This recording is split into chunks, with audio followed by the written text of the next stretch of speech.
Anda telah mengunduh podcast yang dipaparkan oleh Pendeta Dr. Erastus Sabdono ini dari truth.id/voice. Selamat mendengarkan podcast ini. Shalom saudara sekalian, salam sejahtera dalam kasih Tuhan kita Yesus Kristus. Kebenaran hari ini 1 Juni berjudul Allah dalam fantasi. Fantasi dalam arti sempit adalah khayalan, gambar dalam angan-angan, yaitu hal-hal yang berhubungan dengan sesuatu yang tidak benar-benar ada dan hanya ada dalam pikiran. Fantasi juga berarti hanya dalam imajinasi atau bukan suatu realitas, sesuatu yang tidak nyata atau tidak real. Kalau dikatakan Allah dalam fantasi, artinya Allah yang hanya di dalam angan-angan atau khayalan, bukan sungguh-sungguh pribadi atau entitas yang dijumpai dan dialami. Kalau virtual memang pada mulanya tidak kelihatan atau secara langsung belum bersentuhan, tetapi ada atau nyata.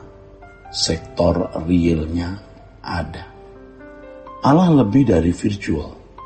Dia adalah realitas yang selalu real time dan benar-benar nyata bagi mereka yang sungguh-sungguh mau berurusan dengan Dia dan yang bersedia membayar segala harga yang harus dibayarnya.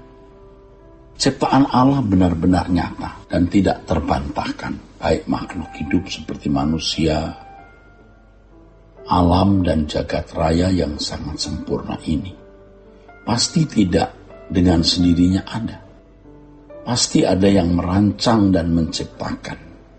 Dalam hal ini, keberadaan Allah nyata, terbukti dari karyanya yang luar biasa. Kalau dikatakan Allah dalam fantasi, bukan berarti bahwa Allah adalah fantasi. Sejatinya Allah adalah pribadi yang hidup, nyata, dan Dia adalah realitas.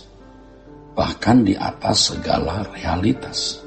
Dia sudah ada dari kekal sampai kekal. Ia lebih dari segala realitas. Sebab Dia sudah ada sebelum segala sesuatu ada. Dia tidak diciptakan dan tidak diadakan. Dialah yang menciptakan segala sesuatu. Dikatakan Allah dalam fantasi artinya Allah yang hanya dibicarakan dengan kata-kata lisan. Allah yang hanya dipelajari sebagai objek pengetahuan di seminari atau sekolah tinggi teologi.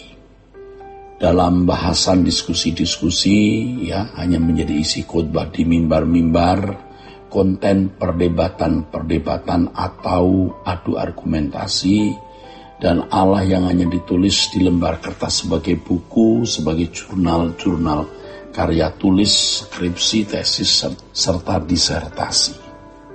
Allah dalam fantasi adalah Allah yang hanya di dalam angan-angan tanpa dialami secara konkret di dalam kehidupan real. Sebenarnya banyak teolog, pemimpin gereja dan jemaat Kristen yang masih hidup dalam keberagamaan kosong, yaitu memiliki Allah hanya dalam fantasi. Mereka masih hidup dalam keberagamaan seperti itu karena memiliki pandangan yang salah mengenai pengertian percaya. Percaya dipandang hanya dari satu arah atau satu pihak saja, saudaraku, yaitu arah atau pihak manusia. Tetapi tidak memperhatikan arah atau pihak dari Allah. Banyak orang Kristen merasa bahwa dirinya sudah mempercayai Allah, tetapi tidak mempersoalkan apakah Allah yang dipercaya merasa dan mengakui kepercayaan orang Kristen tersebut. Mereka merasa sudah percaya dan mereka yakin Allah sudah menerima kepercayaan mereka itu. Kalau seseorang tidak mempersoalkan hal tersebut, pasti tidak merasa perlu benar-benar mengalami perjumpaan dengan Allah. Mereka membangun hidup kekristenannya hanya didasarkan doktrin dan ajaran yang mereka mengerti, mereka yakini, dan mereka akui sebagai kebenaran. Ya, mereka sibuk dengan doktrin atau sistematika teologi, tetapi mereka tidak sibuk dengan Allah secara pribadi. Saudaraku sekalian, itulah sebabnya Allah yang mereka kenal adalah Allah yang hanya dinalar, ya, hanya di dalam pikiran, saudaraku. Allah yang mereka kenal hanya Allah yang ada dalam pikiran, bukan Allah yang jumpai langsung atau secara konkret. Itulah Allah dalam fantasi. Cara beragama dan isi kegiatan rohani dalam gereja seperti tersebut sudah menjadi standar gereja dari abad ke abad selama ratusan tahun. Itulah sebabnya gereja-gereja pada umumnya memiliki tradisi bahwa yang penting seorang pelayan jemaat atau pendeta sudah lulus dari seminari atau sekolah tinggi teologi, maka dianggap sudah bisa mengambil bagian dalam pelayanan. Mereka memandang bahwa seminari atau sekolah tinggi teologi sudah cukup membekali seseorang menjadi seorang pelayan Tuhan, saudara. Hal ini disebabkan oleh pemikiran bahwa kekayaan pengetahuan mengenai Allah atau teologi adalah tiang utama dalam pelayanan yang sudah dapat menjawab semua kebutuhan jemaat. Semakin tahun, gereja mengalami kemerosotan yang sangat tajam, bahkan nyaris membuat kekristenan punah di negara-negara barat yang dahulu dikenal sebagai negara Kristen yang memiliki segudang teolog dan seminari atau sekolah tinggi teologi.